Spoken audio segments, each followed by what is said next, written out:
For those of you who watch my annual Oscar coverage, you know I've dubbed Harvey Weinstein the Oscar Whisperer.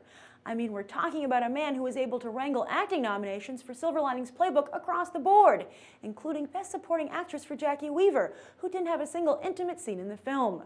But while it's rumored that Harvey has a certain retirement home full of Academy voters under his thumb, he doesn't just press the flesh for his Oscar campaigns. He also plays the numbers. While most studios focus on lining up big tentpole picks, Harvey is busy dropping chum into the icy waters of the fall movie season, giving a new perspective on the term Oscar bait.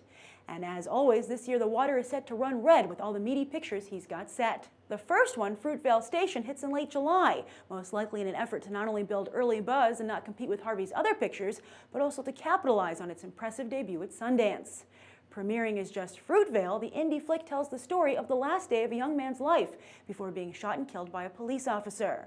The film picked up both the Audience Award and the Grand Jury Prize, and Harvey was able to snap up Ryan Coogler's directorial debut for a cool $2 million. However, while Fruitvale Station might hope to be the next Precious, Harvey is doubling down with Precious director Lee Daniels' most mainstream film to date, The Butler. Forrest Whitaker stars as the real-life White House butler who served 8 presidents, from Truman to Reagan, most of whom will be portrayed in the film. That allows for an all-star cast, including Alan Rickman, Robin Williams, Melissa Leo, John Cusack, Jane Fonda, and Oprah Winfrey. Man, teaming up Oprah and Harvey is like pouring gas on a fire. Yet with Lincoln dominating this past Oscars, this isn't necessarily a slam dunk for either of them. But that's okay, because in November, Harvey will release the film adaptation of the award-winning play August Osage County. And talk about a star-studded cast. This film features Meryl Streep, Julia Roberts, Ewan McGregor, Benedict Cumberbatch, Chris Cooper, Juliette Lewis, Sam Shepard, and more. But if those 3 films don't do the trick, Harvey still has one more up his sleeve, Grace of Monaco, which hits theaters in that Oscar-qualifying sweet spot between Christmas and New Year's.